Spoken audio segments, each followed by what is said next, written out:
Eeshwarappa homeo clinic సమర్పించు దుమ్దాం ముచ్చట. ఇయాల్టి మన దుమ్దాం ముచ్చట్లలా మస్తుగానం ముచ్చట్లు పట్టుకొని వచ్చిన చెప్పుకుందాం పార్టీ. జూబ్లీ హిల్స్ లా కాంగ్రెస్ పార్టీ తరపున ఎమ్మెల్యేగా నిలబడేది ఎవరోల్లా నవీన్ కుమార్ యాదవ్ అని నేనంట. కానీ అక్కడి జనాలు బీఆర్ఎస్ లీడర్లు ఏమంటారు? రౌడీ షీటరు, వాళ్ళ నాయన రౌడీ షీటరు, రౌడీని కాంగ్రెస్ పార్టీ ఎమ్మెల్యేను చేయాలనుకుంటుంది అని చెప్తురు కదా. అంతేందుకు నామినేషన్ అప్పుడు కూడా నవీన్ కుమార్ యాదవ్ వెంబడి రౌడీ షీటర్లే ఉండే లోకమంతా చూసే. అందుకే నవీన్ కుమార్ యాదవ్ నాయన చిన్న శ్రీశైలం యాదవ్ మీద బైండ్ ఓవర్ చేసిరు పోలీసులు. ఆగో జూబ్లీ హిల్స్ షెయ్యి పార్టీ అభ్యర్థి నవీన్ కుమార్ యాదవ్ నాయన కాంగ్రెస్ లీడరు చిన్న శ్రీశైలం యాదవ్ అంటే హైదరాబాద్ లో పెద్ద రౌడీ షీటర్ అని పేరు పోయిందా లేదా? ఎనకటి సంది చిన్న శ్రీశైలం యాదవ్ గిత్త పెద్ద పేరు సంపాదించుకున్నాడు. బెదిరింపులు, దందాలు, సెటిల్మెంట్లు ఇదే కథ. ఇప్పుడు రౌడీ షీటర్ కొడుకును అసెంబ్లీకి పంపే ఉపాయం చేసింది షెయ్యి పార్టీ. ఆయనకే టికెట్ సుతిచ్చింది. నామినేషన్ వేసేటప్పుడు కూడా నవీన్ కుమార్ యాదవ్ చుట్టుముట్టు రౌడీలే ఉండే. జనానికి అప్పుడే గజ్జుమన్నది. షెయ్యి పార్టీకి వెళ్తే పట్నంలా మళ్ళా రౌడీ రాజ్యం అవుతుంది. జూబ్లీ హిల్స్ నియోజకవర్గం జనాలు రౌడీల రుబాబుతోని గోసవరుడు ఖాయమని అందరికి అనిపించింది కదా. అయితే చిన్న శ్రీశైలం యాదవ్ మీద పోలీసులు బైండ్ ఓవర్ పెట్టిర్రు. బైండ్ ఓవర్ అంటే ఎరికే కదా, అంటే రౌడీ షీటర్లను, పాత నేరస్తులను గిట్లా బైండ్ ఓవర్ చేస్తారన్నట్టు. ఎలక్షన్ల టైంలా లొల్లులు, జౌడాలు, కొట్లాటలు, కీసులాటలు, బెదిరింపులు, రుబాబులు చేస్తారని ఎవరి మీదనైతే అనుమానం వస్తుందో వాళ్ళను పోలీసులు తహసీల్దార్ ముంగట్నన్న, ఆర్డీఓ ముంగట్నన్న పెట్టి బాండ్ పేపర్ రాయిస్తారు, మేమేం తప్పుడు పనులు చేయమని.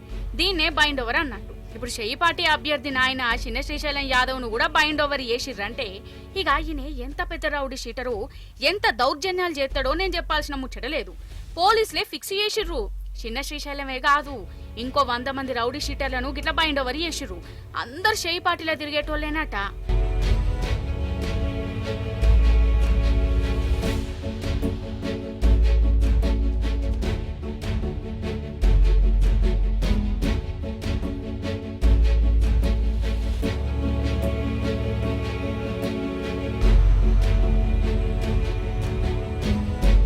ఇప్పుడు చెప్పుర్రి, అసెంబ్లీకి ఎసొంటి మనిషి పోవాలోలా షెయ్యి పార్టీలు ఎసొంటి మనిషిని పంపుదామని చూస్తారు. రౌడీ షీటర్ అని నేనైతే కల్పించి చెప్తలేను కదా. పోలీసులే కుల్లాంకుల్లా తేల్చేసిర్రు. ఓట్ల నాడు ఈ రౌడీ షీటర్లు పట్నాన్ని ఆగమాగం చేస్తారని వాళ్లకు కూడా మతలబందింది. అందుకే ముందు జాగ్రత్తగా బైండ్ ఓవర్ చేసిర్రు. జూబ్లీ హిల్స్ జనాలు మీరే చెప్పుర్రి, డెవలప్మెంట్ దిక్కు నిలబడతారా లేకుంటే రౌడీ షీటర్ను గెలిపించి అసెంబ్లీకి పంపి రౌడీ రాజ్యం చేసుకుంటారా? అంత మీ చేతుల్లాలనే ఉన్నది. ఇప్పుడు మనం జూబ్లీ హిల్స్ నియోజకవర్గం దిక్కు పోదాం పారి. వచ్చే నెలలనే కదా ఆడ ఎలక్షన్లు ఉన్నాయి. ప్రచారం కూడా జోరుగా నడుతుంది.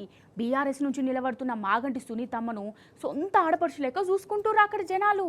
అయితే ప్రచారం అంటే కార్యకర్తలు, లీడర్లు చేస్తారు కదా. జూబ్లీ హిల్స్లో మాత్రం జనాలే చేస్తాండ్రు. అది కూడా సికింద్రాబాద్ నుంచి వచ్చి మరి షెయ్యి పార్టీకి ఓటు వెయ్యొద్దు అని బతలాడుకుంటురోళ్ళ. ఎందుకు అట్లనో ఆడుచుకుందాం పారి మరి.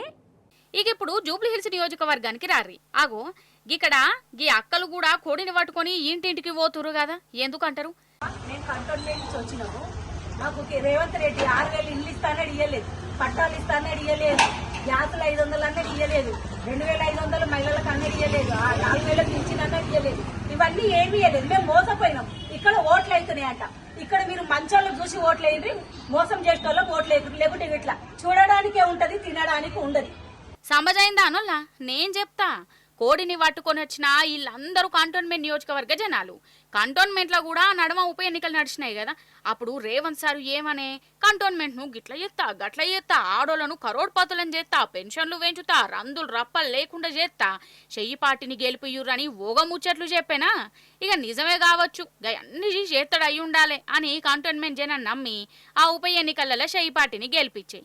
ఇప్పుడేమాయే ఆహనా పెళ్ళంటే సినిమాల కోట శ్రీనివాసరావు కోడికూర సీన్ లెక్క అయిపోయే ఇలా బతుకు. ఆ ఉప ఎన్నికలలో గెలిచిన కాంచెల్లి అక్కడ ఎమ్మెల్యే కనబడ్డది లేదు. ఉద్దర ముచ్చట్లు చెప్పిన రేవంత్ సారు మళ్ళా మాట మీద నిలబడింది లేదు. నిలువూత మోసపోయిర్రు. గట్లా మేం దోకా తిన్నట్టు మీరు కూడా తినకుర్రి, మేము మునిగినట్టు మీరు మునగకుర్రు అనుకుంటా కంటోన్మెంట్ కాడికెళ్లి జనాలు కోడిని పట్టుకొచ్చి మరి జూబ్లీ హిల్స్ జనాలకు చెప్తురు. నిజంగా మోసపోయినామని వీళ్ళ మనసులో ఎంతుంటే గింత దూరం వచ్చి మరీ చెప్తారోలా? అవునా కదా? కంటోన్మెంట్ నుంచి వచ్చినాము. మా దగ్గర ఉప ఎలక్షన్లు జరిగాయి. మాకు వారు హామీలు ఇచ్చాడు. ఆ హామీలు ఏవి కాలేదు. ఇప్పుడు మీ దగ్గర మీరు మోసపోతారని చెప్పడానికి వచ్చాము. 6,000 ఇల్లు అన్నాడు, అది కూడా ఇవ్వలేదు. ఇళ్ల పట్టాలన్నాడు, అది కూడా ఇవ్వలేదు. 2,500 పథకం అన్నాడు, అది కూడా లేదు.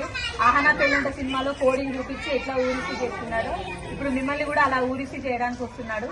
ఆ మోసపోయిన మాట మీరు మోసపోకండి, మేము కూడా మోసపోయి. ఇక ఇంకో దిక్కు బీఆర్ఎస్ పార్టీ లీడర్లు కార్యకర్తలు ఇంటింటికి పోయి ప్రచారం జోరుగా చేస్తారు.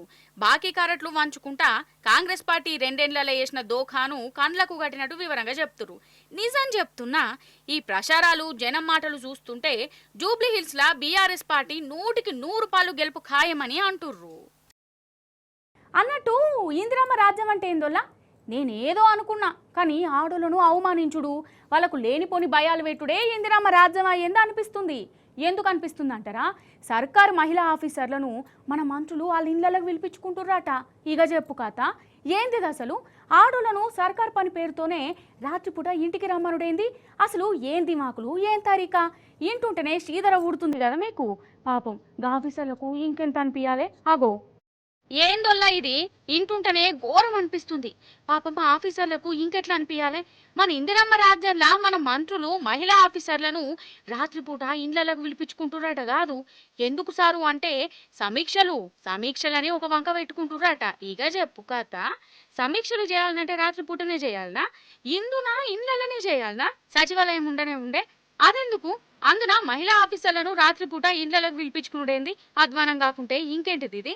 గిదా షయి పార్టీ పాలనలా మన ఆడోళ్ళకు దక్కిన ఇజ్జతి?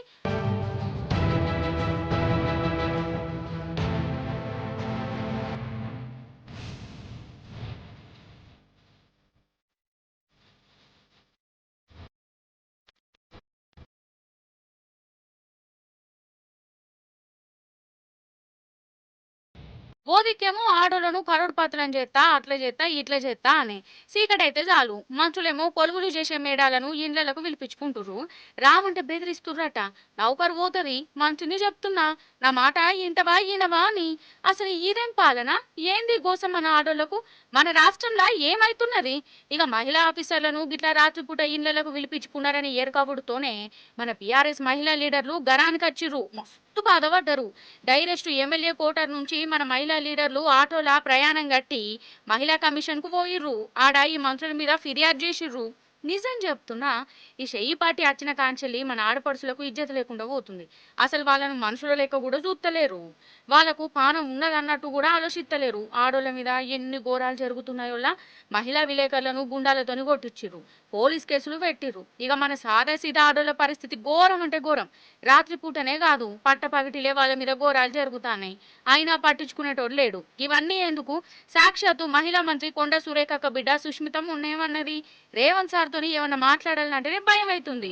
రేవంత్ సార్ చేయబట్టి మా అమ్మ దినాం కండ్ల పొంట నీళ్లు పెట్టుకుంటున్నదని ఆమెనే చెప్పే. ఇక ముఖ్యమంత్రి సారే గట్లుంటే ఇక మంత్రులేమో డైరెక్ట్ మహిళా ఆఫీసర్లను రాత్రిపూట ఇండ్లకే పిలిపించుకోబట్టే. ఓ దిక్కు గింత అధ్వానపు కథ నడుస్తా అంటే మన రేవంత్ సారు ఉయ్య అంటలేడు, కుయ్య అంటలేడు, నోట్లకెళ్ళి మాటనే వెళ్తలేదు. పేరుకు మాత్రం ఇందిరమ్మ రాజ్యం అని పెట్టుకున్నాడు. అంటే ఆడోళ్లను రాత్రిపూట ఇండ్లకు పిలిపించుకుంటే ఇందిరమ్మ రాజ్యమా సారు అని గరమైతుర్రు పబ్లిక్. నిజంగా మన రాష్ట్రంలో ఆటో డ్రైవర్ల గురించి చెప్పాలంటే కండ్ల పొంట నీళ్ళత్తయ్యోళ్ళ. అవునా కాదా? షెయ్యి పార్టీ ప్రభుత్వం వచ్చినాక మోసం అంటే మోసమే అయింది. వాళ్ళకు గిరాకులు లేవు, అప్పుల పాలయ్యారు, బనువీటికి పానాలు కూడా తీసుకుంటుర్రు. సర్కారేమో డ్రైవర్లను దేకుడే లేదు, నడి బజార్లో పడేసింది. కానీ బీఆర్ఎస్ పార్టీ వాళ్లకు మొదటి సంధి హిమ్మతిస్తూనే ఉన్నది. వాళ్ళ తక్లీఫ్లను లోకానికి ఎరకయ్యేస్తూనే ఉన్నది. మీటింగ్లు పెట్టుకుంటా ఆగం కావద్దని ధైర్యం చెప్తుంది. ఆగో జూబ్లీ హిల్స్ చెక్ పోస్ట్ నుంచి మన రామన్న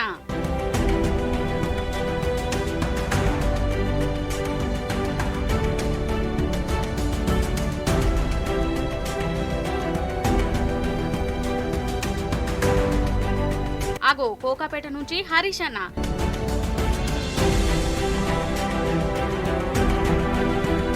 ఇటు మన మల్లన్న ఉన్నాడు కదా, మల్లారెడ్డి సారు నమస్తే.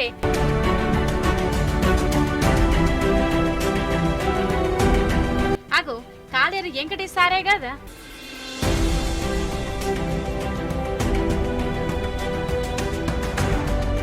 మన బీఆర్ఎస్ లీడర్లు ఇవాళ ఆటోల ప్రయాణం కట్టి తెలంగాణ భవన్ కచ్చిరోళ్ళ ఆటోలో కూర్చొని డ్రైవర్ల కష్టాలు అరుచుకున్నారు.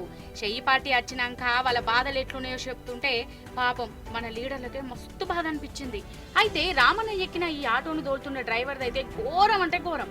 అప్పట్లో రాహుల్ గాంధీని కూర్చోబెట్టుకున్నాడట. ఈయన అటెన్గా ఉన్న 2 ఆటోలను అమ్ముకొని ఇప్పుడు కిరాయికి నడుపుతుందట. అంటే కాంగ్రెస్ ను నమ్ముకో ఉన్నదా అమ్ముకో అంటే గిరే కావచ్చు కదా. రాష్ట్ర ప్రభుత్వం దున్నపోతు నిద్ర ఏదైతే పోతున్నదో వాళ్ళను మేల్కొల్పడానికి నేను కూడా ఆటోలో ఎక్కి ఇక్కడ దాకా వస్తా అని చెప్పి బయలుదేరిన. అక్కడ జూబ్లీహిల్స్లో ఆటో ఎక్కితే అనుకోకుండా ఆటో ఎవలది అంటే ఆయన పేరు మష్రత్ అలీ. ఈ మష్రత్ అలీ గారు ఎవరు అంటే ఈయనకు 2 ఏళ్ల ముందు ఆయన సొంత ఆటోలు 2 ఉండే. ఆ 2 ఆటోలల్లో ఒక ఆటో ఫ్రెండ్ కిరాయికి ఇచ్చిండు. కిరాయికి ఇస్తే ఆ కిరాయి ఆటోలో రాహుల్ గాంధీ గారు ఎక్కిండు 2 ఏళ్ల కిందట యూసుఫ్గూడలో. ఎక్కి ఆడికెళ్ళి 2-3 కిలోమీటర్లు తిరిగి రాహుల్ గాంధీ గారు మీకు ఇది చేస్తా అది చేస్తా అల్లం బెల్లం అని చెప్పి కథలు చెప్పి ఓట్లు వేయించుకునే ప్రయత్నం చేసిండు ఆటో సోదరులది. ఇవాళ ఏమైంది, నేను అడిగిన మష్రత్ని, మరి నీ ఆటో ఒరిజినలా కిరాయినా అని అడిగిన. నాకు తెలియదు కిరాయినా నీదేనా ఓనరు అని అడిగితే, అన్న నా 2 ఆటోలు ఉండే, ఇప్పుడు 2 అమ్ముకొని రాహుల్ గాంధీ ఎక్కిన ఆటో కూడా అమ్మేసిన, నేను కిరాయి మీద నడుపుతున్నా. ఇప్పుడు ఇదివరకు కేసీఆర్ గవర్నమెంట్ ఉన్నప్పుడు నాకు కొంత లాభం జరిగింది అన్నాడు. ఒకటి మా నాయనకు పెన్షన్ వచ్చింది, నాకు మంచిగా దందా నడుస్తుండే, నాకు పెళ్ళైనప్పుడు షాదీ ముబారక్ నా భార్య వాళ్ళ కుటుంబానికి వచ్చింది, నాకు పిల్లలు పుడితే కేసీఆర్ కిట్ వచ్చింది. ఇదివరకు 2 ఏళ్ల కింద నా పరిస్థితి ఎట్లుండే అంటే నా 2 సొంత ఆటోలు ఉండే, రోజుకు 2,500 సంపాదిస్తుంటి. కానీ ఈరోజు పరిస్థితి ఏంటి అంటే నా 2 ఆటోలు అమ్ముకున్నా. ఇదివరకు 2,000 నుంచి 2,500 సంపాదించే నేను ఇవాళ నా మొత్తం బిజినెస్ డౌన్ అయిపోయి 1,000-1,200 వస్తే ఎక్కువైతున్నది. ఆ 1,000-1,200లలో 400 రూపాయలు నేను మళ్ళా కిరాయి కట్టాలి, 200 రూపాయలు డీజిల్ కొత్తది, మిగతా 600 రూపాయలల్లా ఇంటి కిరాయి కట్టాలి, పిల్లలు స్కూల్కి ఫీజులు కట్టాలి. ఇది నా పరిస్థితి అని చెప్పి ఇప్పుడు మష్రత్ అలీ చెప్పిండు. ఇవాళ మష్రత్ అలీ పరిస్థితి ఆయన ఒక్కడిది కాదు, రాష్ట్రంలో ఉండే 6-7 లక్షల మంది ఆటో డ్రైవర్ల పరిస్థితి ఇవాళ ఈ కాంగ్రెస్ ప్రభుత్వం వచ్చినాక అందరి పరిస్థితి అట్లనే ఉన్నది అన్నట్టు. ఇగో ఈ ఆటో డ్రైవర్ చూడు ఏమంటుండో. టీఆర్ఎస్ పార్టీ ఉన్నప్పుడు మాకు బాగుంది ఆటో డ్రైవర్లకు. రేవంత్ రెడ్డి వచ్చిన తర్వాత మహాలక్ష్మి పథకం పెట్టిండు. దాని ద్వారా మా ఆటో డ్రైవర్లకు అసలు ఏ దిక్కు లేకుండా అయిపోయింది. ఆటో డ్రైవర్లు అప్పుల బాగా తట్టుకోలేక చనిపోతున్నారు. రోజుకు 500-600 వస్తుంది. ఇప్పుడు అన్ని ఫైనాన్స్ కట్టలేకపోతున్నాం, పిల్లల ఫీజు కట్టలేకపోతున్నాం, చాలా ఇబ్బంది పాలవుతున్నాం. మాకు 12,000 ఇస్తానడు నెలకు, 12,000 అవి కూడా లేవు మాకు. ఇక తెలంగాణ భవన్ లో జరిగిన మీటింగ్ లో మన బీఆర్ఎస్ లీడర్లు ఈ డ్రైవర్లకు హిమ్మత్ ఇచ్చిర్రు. డ్రైవర్లకు న్యాయం అయ్యేదాకా రేవంత్ సర్కార్ ను గెలువుకుంటూనే ఉంటామని మాటిచ్చిండు. ఆత్మహత్య చేసుకున్న ఆటో కార్మికుల కుటుంబాలను వెంటనే ఆత్మహత్య చేసుకున్న ఆటో కార్మికుల కుటుంబాలను వెంటనే ఆటో కార్మికులకు ఇచ్చిన హామీలను వెంటనే జై తెలంగాణ. ఆటో కార్మికులకు సంక్షేమ బోర్డును వెంటనే ఆటో కార్మికులకు సంక్షేమ బోర్డును వెంటనే. ఇవి ఆల్టి దుమ్దాం ముచ్చట్లు. మళ్ళా ఎపిసోడ్ లా ఇంకెన్ని ముచ్చట్లు పట్టుకుని అప్పటిదాకా చూస్తూనే ఉండు రిటీ న్యూస్.